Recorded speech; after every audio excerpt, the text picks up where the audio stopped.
good morning, good morning, good morning. I am trying to open up my bottle. Hold on. Oh, look at that. And the kids are out early.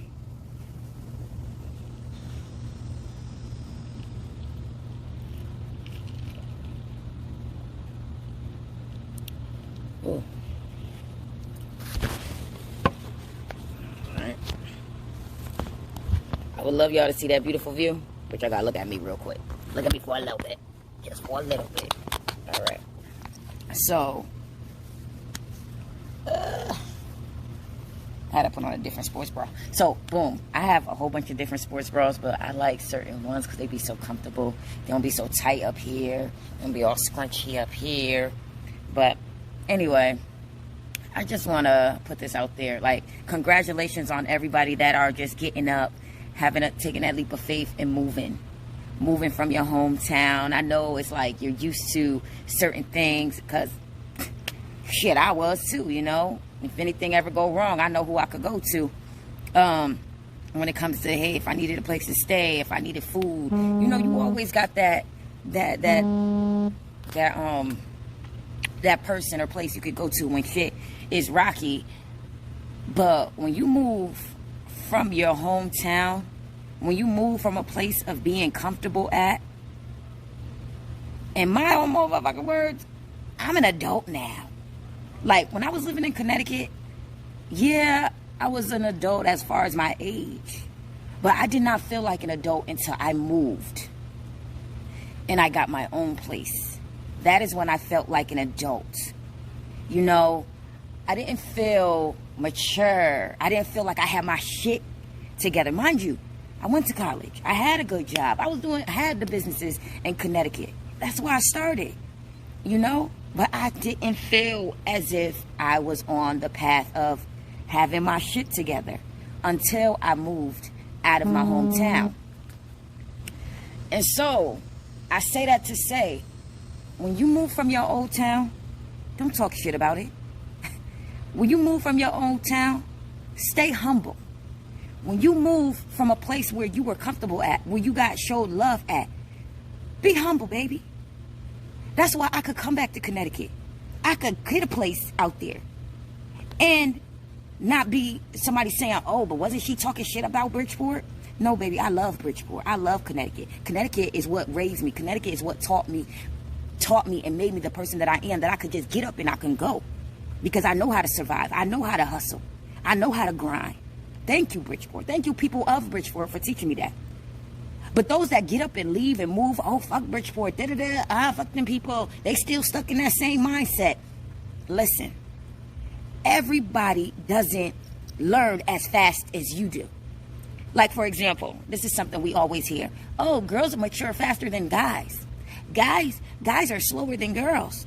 Girls are from Venus, and boys are from Jupiter, and they get more stupider. Like, you know the shit that we used to say as little kids, but I want you to know, stop bashing people because they're not on the level of your lifestyle.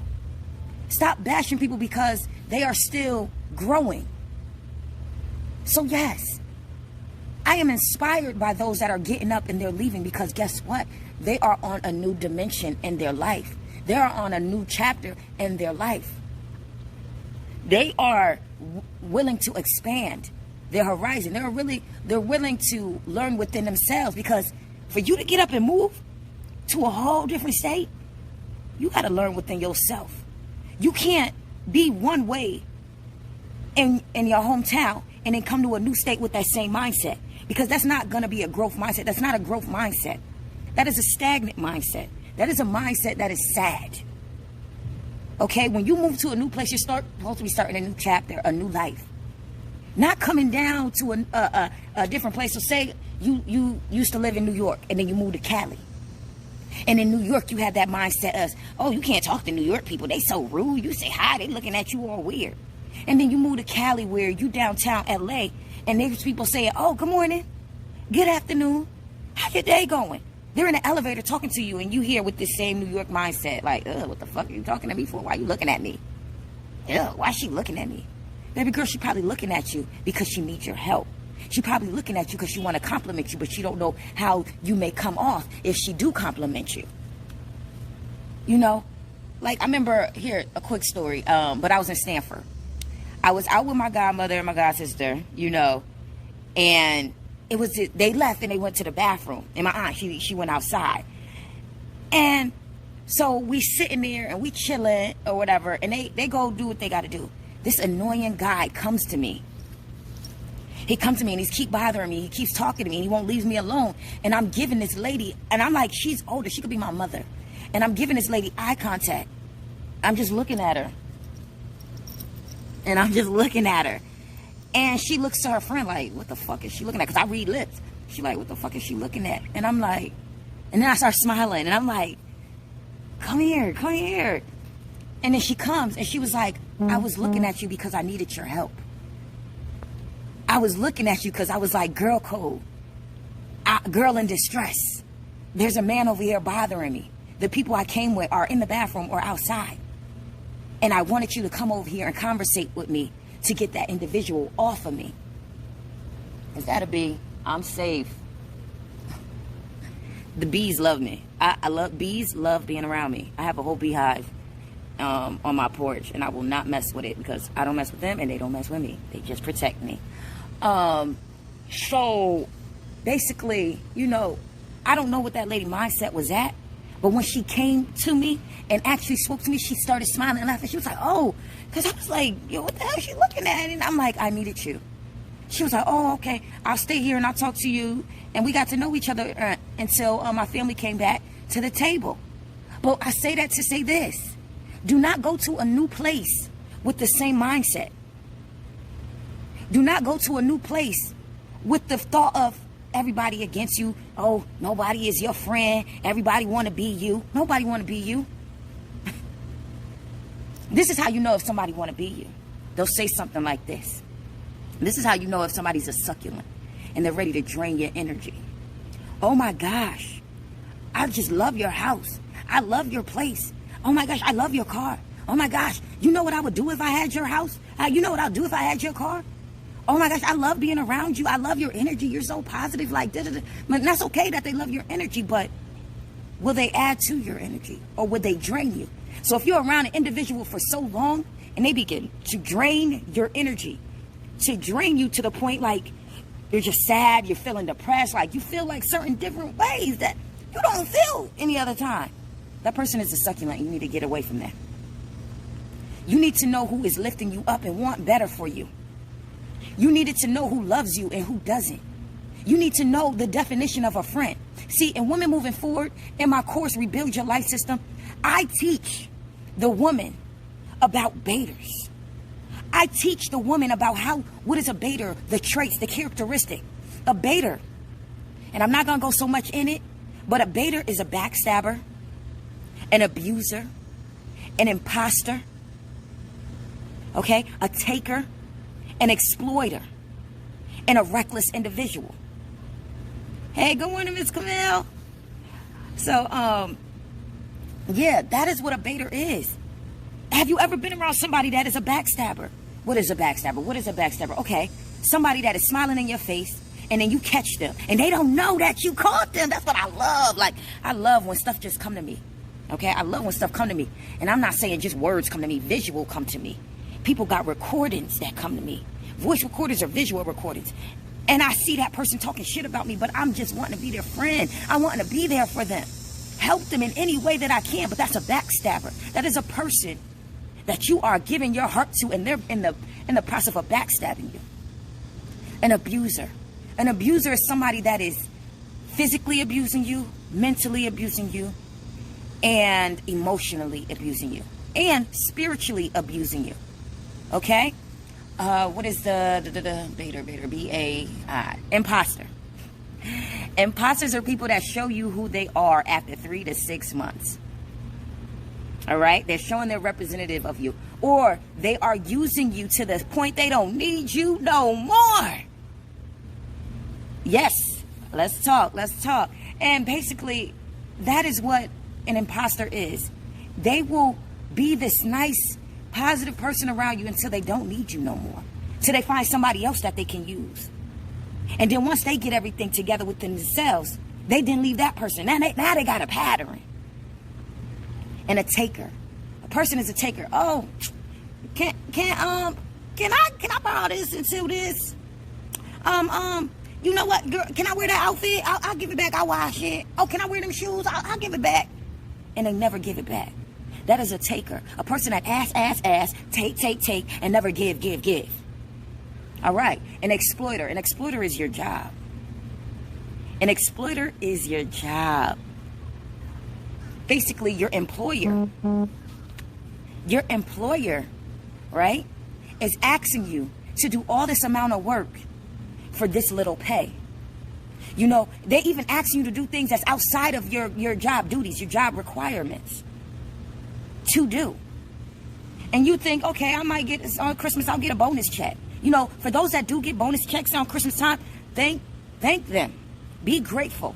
Thank God that you're able to get that bonus. But what I want to let you know, if your job ain't blessing you with any incentives after asking you, not giving you extra paid time off, ain't giving you extra incentive, and I'm not talking about that 50-cent raise, the fuck? I'm not talking about that 50-cent raise, that 25-cent raise. No, I want a $5 raise. Like, when I was a little kid, how long I used to ask for 50 cents? My Uncle Tyrone, he would come around, and we would always argue at different, every family event we argue. So my Uncle Tyrone, if y'all know my Uncle Tyrone, y'all know what I talk about because he's funny as hell. So basically, I used to ask him for 50 cents. And as I got older, I started asking for $1. And I got older, I started asking for $5. Now when I see him, I ask him for $50 period. Because, listen, you my uncle, and I want it. Give it to me. You got it. That's family. That's our family. But that's how you should be with your job. Every level, every year that you are at that job, you should be asking for a raise, and you shouldn't be embarrassed to ask. You shouldn't be scared to ask, because they're not scared to ask you to put in more work, more hours. So like my coach Lily Ennis says, she says this: have a journal and write down every time you go over and beyond in your business. I mean, not in your business. Well, yeah, in your business too, but go over and beyond at your job. Because once you show, okay, this year I made y'all over 50 grand. Oh, this year I made y'all over $100,000, and I found someone that was stealing from your company. I found that little hidden area where y'all was missing something. Baby, you got record, you got proof that you deserve to get paid more. So that's an exploiter, a reckless individual. A reckless individual is somebody that'll do shit and not give a fuck about that you are in the car, not care about the consequences. So let's give this. You know, we have a lot of gun violence going on all over the world, and we're not just gonna say Connecticut, all over the world. There's a person that's in there that he's on his way. I'm gonna give y'all a story. I'm gonna give y'all a scenario. It's this individual, he good, he's on his way to college. But he got that cousin that's the knucklehead that feels like, oh, because my daddy wasn't here, my mama strung out on drugs, you know? And so the person that's good, he's like, I'm on my way to college next week. I'm excited. I don't know why I feel like crying, because this is a real story. And then the person see the cousin that had that guilt, that victim mindset. The cousin that feels like, oh, ain't nothing going right in my life. I don't got no family. I ain't got no friends. Fuck all this shit. And he see an enemy, and he goes down and he get that tool. And because he see the person he don't like, he get out, he starts shooting. Bop, bop, bop, bop, bop at the person. He missed. The person see who it is. The person, a few hours later, he think he's smooth. He think he got him. I got that nigga. No, you ain't get no nigga. So then, the person that he thought he got pulls up on him. Now, the cousin's in the store, but the one that's going to college and the one that's excited about his life, he's going to college next week. That individual shoots him point blank, and now he's dead, and now he can't go to college. And the cousin comes out the store and it dropped his soda and dropped his chips, and feels even more worse. That is a reckless individual. That is somebody that did not give a fuck about nobody but himself. Okay? So, this video, share it, but it's mainly about when you leave your state, when you leave your city, You leave with a humble mindset, because you don't ever know when you're going to need those very people again. And I just want to say this. For those months that I was in Connecticut, thank you all.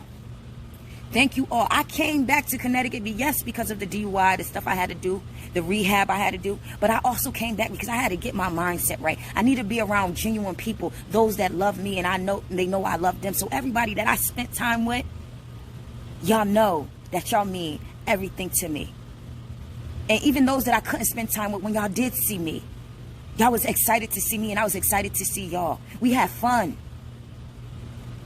Y'all had me glowing again. Y'all even popped certain things into my head and said, girl, do this. You got to do this. Thank y'all. Y'all showed me love when I came back to Connecticut. Y'all didn't judge me and say, oh, what the fuck she got going on? Why she back in Connecticut? Oh, she must have lost her place. No. As y'all can see, I still got my place. I've been living at this very place since I moved to Florida. All right? Besides that 1 month, few weeks at my best friend's house until I got. And that's the thing. When I moved here, it didn't take me long to get on my feet. It didn't take me long to get my own place. See, when you have a mindset and you always uncomfortable, I enjoy being uncomfortable, because when you uncomfortable, it makes me want to work harder. Like every time I wake up, rent due every day. I don't know about y'all, but rent due every day. So I got to make money every day. I got to do something that is fulfilling every day. I got to do something every day that I can thank my past self in the future, if you understand what I'm saying. So when you get up and you move from your city, your state, humble yourself. All right? Later.